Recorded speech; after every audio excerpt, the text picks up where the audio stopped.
Hello, everyone. Dr. Ana Valdez here from the Latinx Education Collaborative with another edition of Ask an Educator. Super excited that I have been asked to come back and do one more interview with you. Super excited to have today's guest speaking with us about her experiences and knowledge on educational leadership. We haven't had an opportunity to speak to her before. This is her first time. She is nervous, but I told her not to worry. We're a group full of educators, and we have a lot of excitement and encouragement to offer. And so, without further ado, let me introduce or talk a little bit about our next guest. This is what she says about herself. She says, I am an education professional committed to fostering equitable and inclusive learning environments that inspire and empower students and educators, with a focus on creating opportunities, prioritizing access and equity. I bring a visionary perspective to curriculum development, teacher mentoring, and program design. My work is grounded in a commitment to equity, ensuring that every decision I make prioritizes access, opportunity, and success for all learners. As a leader, I focus on strengths based approaches that inspire growth and build team capacity. She shares that she's passionate about fostering collaboration among teachers, students, and families, recognizing that meaningful change happens when all voices are valued.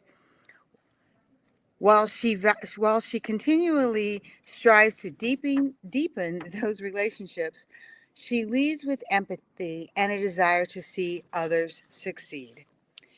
Currently, currently is what she wrote. She's pursuing a doctorate in educational leadership at Fordham University. She's refining her ability to drive systemic change and innovative solutions that elevate educational outcomes. Whether designing programs to meet diverse needs or developing professional learning experiences for educators, her goal is to create schools where excellence and equity are inseparable. There is one little tiny thing that I need to correct in her bio. So, educators, without further ado, damas y caballeros, mi gente, por favor, aplauso. Allow me to introduce Doctora Elly Blanco-Rowe. Ay, Woohoo! Dios mío. That was an amazing intro. Thank you. Hi, Dr. Elly. She's no longer pursuing her doctorate Mm-mm. from Fordham. She was awarded her doctorate from Fordham University last month. It's Yeah, been almost a full month now in I educational leadership. So, felicidades. gracias, gracias. It was beautiful because I got to graduate on my birthday, so Oh my it gosh, was a little even bit of everything. better. Oh, Yeah. wow. So awesome, awesome. So, okay, so first off, congratulations, felicidades, Gracias. on finishing that. That's a major, major milestone. So anybody that has gone through the whole doctorate program knows that it takes a lot of work. Anybody who has any kind of family member, husband, wife, spouse, partner, children, parents, cousins, anybody, friends, they know the amount of work that it takes. So tell us a little bit about your journey. First off, tell us your dissertation topic, and then tell us a little bit about your journey. Sure. So I wrote my dissertation on equity-driven math practices, and I focused on standards-driven instruction, but with the lens of feedback. So what I found was that um, in order to hold students accountable and give them rigorous instruction, feedback is a very big lever there. And oftentimes we give kids the good job, right? The check mark, and we move on. Just and especially in math, because we're always looking for kind of that right answer. But when I think about equity, it's about giving kids what they need, right? And so through feedback, I was able to look at the standards and identify like stop points in which educators could go in and give feedback based on a rubric created through those math standards. So a lot of work, but I loved it, and math is always my jam. So I'm always happy to be working in it, writing about it. But You're yeah, one of those smart, very smart people. no, I truly believe everyone's a math person. People always give me like a weird face, but I do believe it. You know, if you have a checking account and you know how to keep track of your money, you're a math person, right? Yeah, but um, when you said my journey, just like into the doctorate itself. So um, I I have 3 master's degrees because soy loca. Me gusta la escuela. And after my last one, I was like, Elly, you need to stop and 1, get a life, and 2, figure out what it is that you want. But the doctorate was always a dream.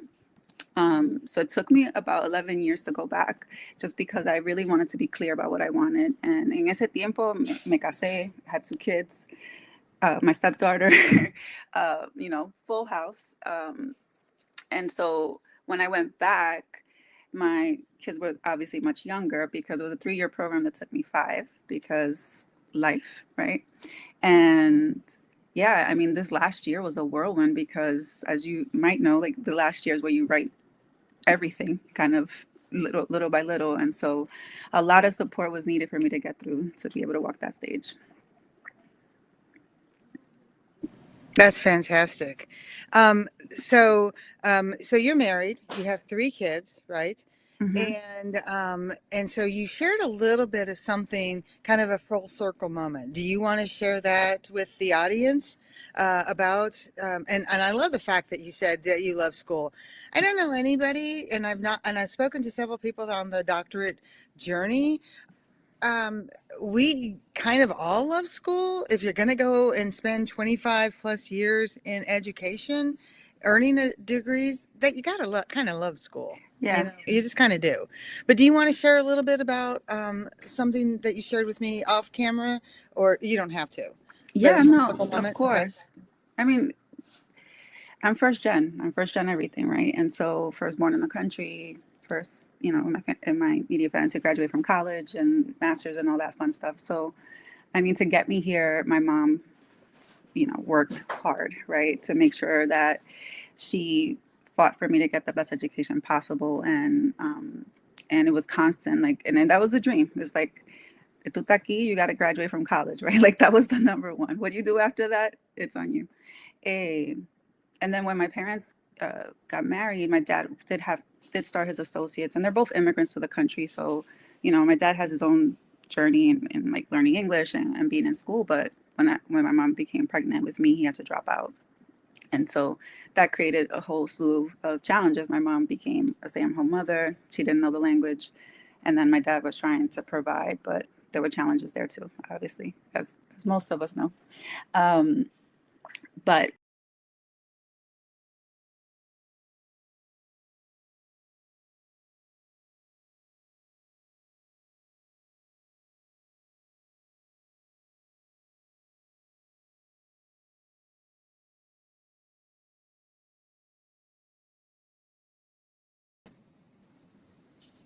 Hi, everyone. We got briefly disconnected. Apologies, but we're back live again. So you were sharing with us, Dr. Elly, kind of that life journey. You were at the point telling us your parents' story about getting here, having you, and now oh, we're back. yeah. So my mom is actually one of the inspirations for me to become a teacher because when I was 14, by then she had learned English and she had become a Head Start teacher herself. And so, it was beautiful and inspirational to see that. And then her advocacy for me to get to school. So being able to walk the stage with my doctoral degree was kind of an honor, homage to her, for sure, first and foremost. But then secondly, we had 2 separate ceremonies, right? So the main graduation, my mom attended and was able to see me cross the stage. But the second one was my hooding, and my dad was in the audience. And that's really when the tears started coming out because knowing that he couldn't finish school, and I think I got the love of school from him. he won't say that necessarily, but my dad has dementia, and it's progressing very rapidly, and so to the point where sometimes he doesn't recognize me. So for him to be able to see me on stage and kind of point me out and really like celebrate with me in the moment was just, I don't know, like I said, full circle. I don't really have another word for it, but it gave me chills. And then for my kids, they'll also be able to see me on stage and know that this is a possibility for them if they choose to go that route. You're on mute. Thank you. It's kind of a genesis for your father, and aspirational, excuse me, and aspirational for your kids. So it is full circle, right? So a genesis for your dad and an aspirational for your kids. Thank you for sharing that. That's a wonderful, wonderful story. And I think there are a lot of people out there that can, regardless of whether they have achieved their doctorate or working for that, or just, anywhere along an educational journey, there's just so much pride, orgullo, and hope and desire, and just that sense of belonging and wanting to achieve something because somebody struggled for you. Yeah, and my stepmom does some news segments for Dominican Republic news stations, and so she actually did a segment on my graduation, and she like tracked down all of the Dominicanas graduating that day. So it was another added layer of pride, ¿verdad? Because like being Dominican American, being a Spanish learner, a Spanish speaker first, right, and getting to this point, like, qué maravilla. Yeah, absolutely, absolutely. Um, So let's kind of roll back the tape a little bit. What was your initial spark that got you interested in education? All these people over here out in LEC land is what I like to call it.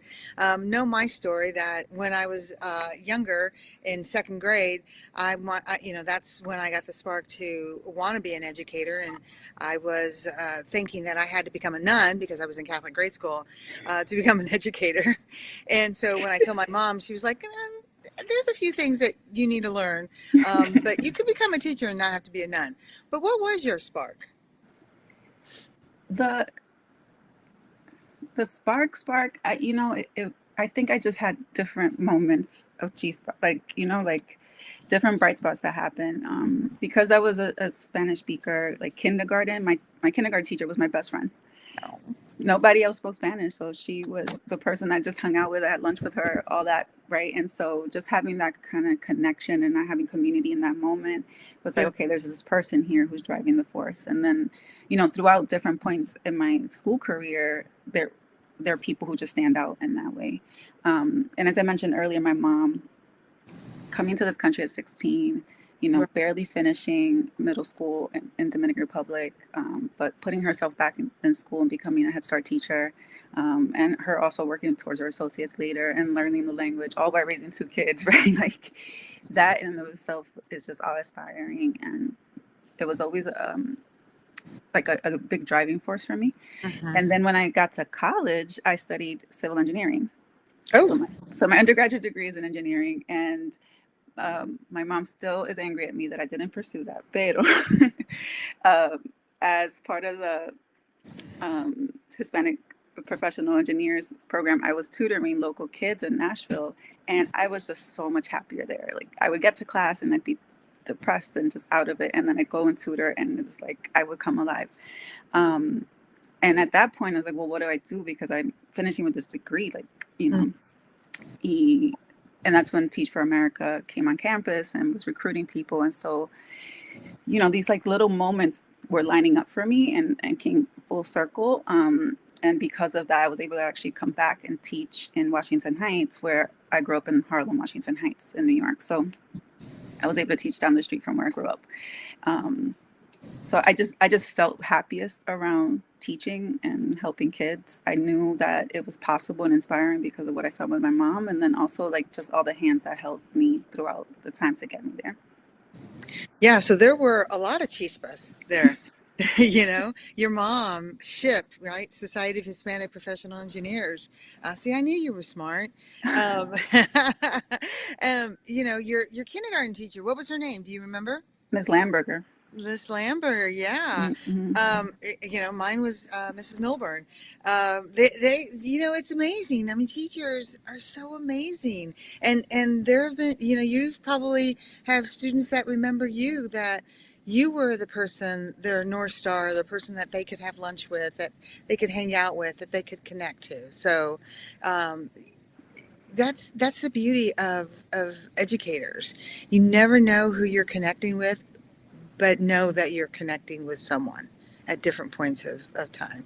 Yeah, and like here 40 years later, I'm talking about this woman, and I mean, I don't know what's happened to her life, but either way, she made such an impact that I can speak about her and her power here. Right? Yeah, So, yeah, driving forces, right? So we talk about a lot of times as Latino or Latinx educators, how there are joys and challenges of being kind of dos caras, right? mhm. Of having to be two types of people in the same person. What are some of the most rewarding parts of being a Latino educator as part of your work, and what are some of the challenges that you face? There's so many of both, right? When I think about joys and not necessarily individual moments, but I really appreciate and honor walking into a space and seeing a family who may be not understanding what's going on, and then all of a sudden it's like, "Yo soy Miss Blanco, te puedo ayudar," right? Like, and all of a sudden you see them relax and ready to like receive. And learn about their kids, and having taught back in my own community, like with my people, was so powerful. And at the time I just didn't appreciate it for what it really was. It wasn't until a lot of years later where I was an assistant principal at a charter school where we were all about community, um, and the name was Heketi, and which means one in Taino language. And so, one community, one vision, one mission. Pero that's where I really learned to appreciate how important it was to be Latinos and help each other and like really thrive, because we're not a monolith, right? We come from so many different cultures, and we were all interacting in different ways, but we were all really focused on driving the school culture, unifying, like all in alignment, looking at for kids. How do we support individual kids? Because we're not all going to be great for everybody, right? But who was going to be great for that? But as a Latina, I don't know, it made me feel like it was just magic kind of coming together whenever I'm in a space where I can help a Latino student. And it happens now. I mean, I'm at the district level, but when I go to schools and I see like a niña with her head down or something because she can't follow along, and I sit down and start um, translating, like her smile comes alive, right? And it's like I can understand now what's going on, and I wish I was in the struggle that they faced, but you know, the on the other side of it, and like I started mentioning that I didn't realize at the time, is because of my journey and because of the access I've had, I came into the classroom with a lot more privilege than I had realized at the time. I grew up extremely poor. I grew up not knowing language, all these things. And because of that, I just had that at the back of my mind, like I'm just like them, right? And I may have had a similar journey, but at that moment in time, it just wasn't the same, and I did not honor that well. And that's one of my biggest regrets, is just not being able to have done that when I was back in the classroom. But I learned eventually, and backtracked for sure when I could, because what's for me most important is really understanding where kids are coming from, and not just making assumptions about their story. Hmm. Which basically leads me to the next question that I have, and we call this question the camino, right? The road, the path. So, talking about educational systems, and you said you're at the district level now. So, as a Latino professional, what's the path to becoming an educator, or the path to become an educator isn't always easy, right? And it's not a pathway that a lot of Latinos choose Yeah. to follow. So, what are barriers that you had to overcome? And you kind of talked a little bit about, you know, not realizing what some of those barriers are. And sometimes ignorant is bliss, right? Ignorance is bliss. Um, but what are some of the barriers that you think some of our young people may be experiencing or having? And now that you're at the district, are there barriers that you can knock down for them? Yeah. So, I mean, systemically, it's just an issue, right? So it starts at the beginning. If our Latino kids are not getting the education they deserve, then they're not getting to college. And then if they're not getting to college, they don't even have the opportunity to dream about becoming a teacher, because an additional barrier there is financing that education, financing certifications, passing those certification exams, right? And right now we're in desperate need of teachers, but we make it so difficult to get the people in the classroom. And what I often find is like a substitute will be in who's amazing, but then doesn't have an opportunity to get that certification to become full time. And so I really do see it as like a systemic vertical issue that we have to start like rooting out in order to be able to get more people in the classroom. There's also something I talked about through my fellowship story, which is like translating the multitude of cultures we have to interact with, right? Porque como yo sé en mi casa is not how I'm at work, right? It's not how I'm at school, it's not how I show up in other places, because we have to code switch so much, and not everyone has an opportunity to understand how to do that and do it quickly. And we shouldn't have to code switch, right? Like we should just be our authentic selves, but we don't have those spaces often. At least I have found, which is why LSC has been such a blessing for me, because it's like one of the few communities where I feel like at home, right? It was just a warm embrace. But at the district level, you know, as a curriculum and instruction director, where I can make the impact is that academic component, right? Is ensuring that teachers are trained well, that students have access to high quality instruction, that they're getting differentiated instruction, that they're getting the materials that they need, that teachers know how to like, and I know we talk a lot about data driven instruction, but like it's a story, right? When I oversaw our MTSS program at another school, like I presented it as a story. Like, what experience do we want our young people to have as they walk into the building, from the moment they greet the security person to the moment they get into the classroom to the moment they end the day, right? And that impacts absenteeism, that impacts their you know, if they have an IEP, that impacts their classroom behavior, right? So all the layered components of a school day that we all struggle with working with kids with, is a story that we can change. Yeah, I completely agree with all of that. I mean, the code switching thing is something that I think that has been around forever. I mean, you know, Stephen Sondheim wrote about it in West Side Story, and you know, we've been dealing with it, you know, Mm-hmm. since then, and he kind of brought it to life. And what does that mean, and how do we deal with it? And I don't think there's still a good answer. And our Mm-mm. students deal with it, and try to put it in a and present it in a way that they can leverage or utilize it in their classes and in their lives, that helps them cope with being success, or helps them cope so that they can be successful.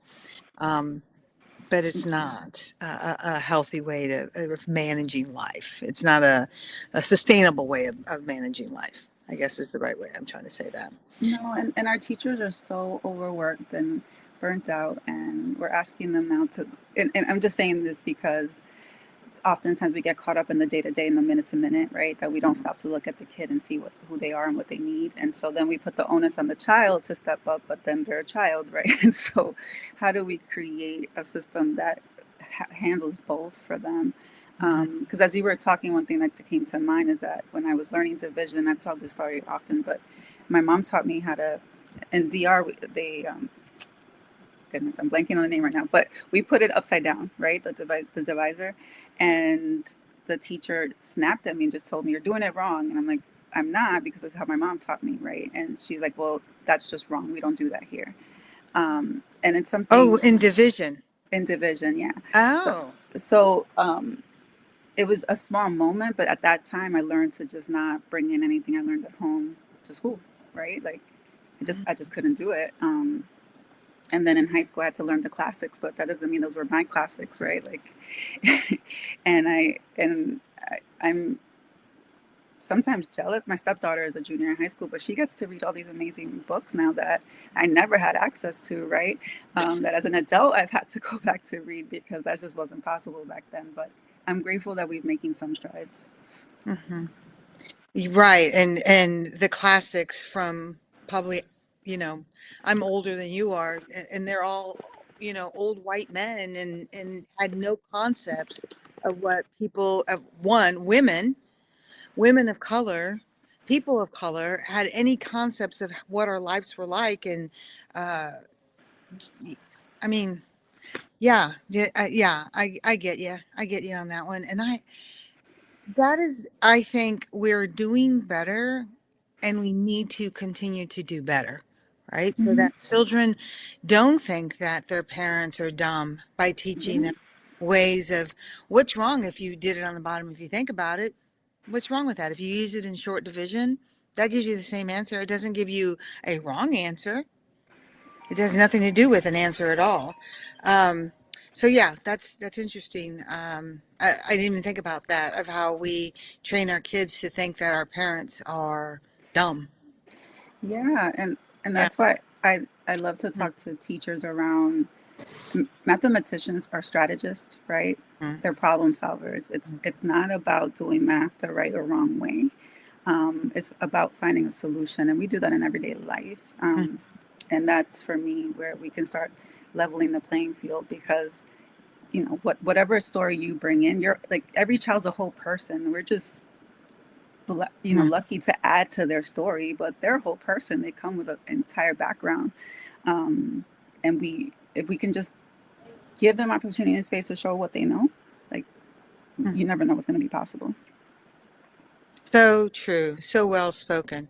Okay, my last question, because we're just about at our time, and Sebastian's probably going to throw something at me because I always go over. Um, if I were to give you a magic wand, okay, so you're the doctora now, and you're also the princess, the doctora princess.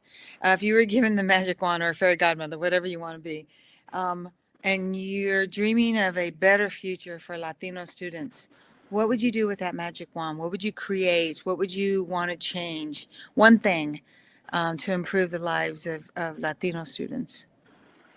Whew, that is a big question. I don't like so many things are coming to mind. One thing, One thing. I mean, I think about my own sons who are Afro Latinos, and um, they go to a very um, successful school, but what I often find is missing is an opportunity for them to be their authentic selves. And I think I've been alluding to that a little bit, Hmm. but it goes beyond just giving them a book about baseball because my 12-year-old loves baseball, right? But it's where, and I think this is where the concept like micro schooling and private schools can come in, right? Because they have smaller classroom settings. But I Hmm. would love to just create schools, even with larger classrooms, where kids really can just find their own space and create their space in conjunction with their teacher, right? And bring who they are and kind of create their story in their learning pod for that school year, and that they have that chance every year. So it's kind of a micro school, but it's more of a learning pod, evolutionary process. Yeah, well, Okay. there's one teacher who was amazing. Um, and she left the classroom, unfortunately. But when you walked into her room, there would be kids under the table reading. There would be kids by the plant standing reading. There would be kids by the board, like co-reading, right? And when you walked in, it was just a soft, like welcoming space, and everybody was learning. Everyone was engaged, but they did it on their own terms, right? Gotcha. They picked out the books that they wanted. Majority Latino class, she's Latina, and they got to pick books in the language that they love, and they got to create their own spaces for when they and how they read, right? And that's what was coming to mind. How could we create that and empower them? And these were first graders, so tiny babies that had this autonomy that they could just do it because it is possible. And I learned a lot from observing her.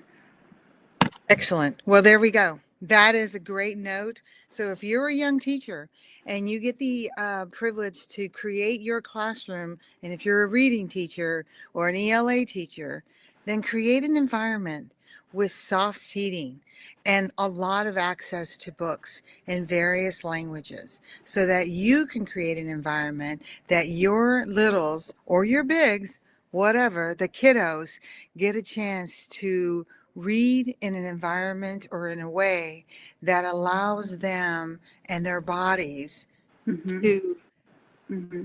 read completely, Make it regular. infuse themselves Mm-hmm. completely in that book.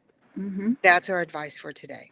And we can do that across all contents. So. You can absolutely do it across all contents, and it doesn't matter whether you're a private school, a charter school, a public school. It doesn't matter if you've got teeny tiny littles or if you've got really big kiddos. You can figure it out. You can make it happen. So thank you, Doctora Elly I'm still getting used to Blanco-Rowe. You're gonna get used to it. Mi gente. it. Thank you so much. It was such a pleasure. Have you done your expresión um, readout? I did. I did it last week. Yes. Oh, okay. But So they that's haven't. they haven't released it yet. Yeah. No. No. No. Not Okay. todavía no. So, Dr. Blanco-Rowe was part of our Spring Expresión Fellowship. And if you don't know about Expresión, you're going to see a lot about it over the next couple of weeks. It comes out, the videos come out in July. And you get to hear the stories, the rich storytelling. Yes, and it's a great program. Mm-hmm. It's a nationwide program that we at Latinx Education Collaborative host. It is with Storytellers for Change, and it is focused. Our program specifically through LEC is focused on Latino storytellers, and it's people from all over the country. Dr. Blanco-Rowe, you're located in Delaware, correct? No, I'm in Connecticut, Oh, but I'm a New Connecticut. Yorker. But we need Okay. more East Coasters because I was alone over here on the East Coast. Well, that's okay. We just need one or two of you because we're in flyover country, is how you all tell us out here. Because I have enough East Coast friends that always tell me, "Well, you all are in flyover country." So uh, that's why I had to throw out mi gente because my best friend is Puerto Rican, and so. Ah, But anyway, and she's also a New Yorker from Brooklyn, so oh, she'll appreciate that. I'm going to show her this video as soon as mm-hmm. we get finished here. She's going to love it. But check us out. Check out the stories that are coming from Expresión. Thank you again, Thank you. Dr. Blanco-Rowe. Thank you so much for sharing your journey of your doctorate program, your ideas and concepts of learning in the classroom, and just in general, thank you for being out there fighting the good fight for our Latino students, for our Latino teachers, encouraging and just being present as a role model and as an example of how things should be, could be, and will be for all those who are in education. Thank you so much. This was amazing, and I'm so grateful. And more of us need to step in together in community, and get this done. Yes. You heard that, gente? Get it done. Thank you all. Take care. And until next week, adios.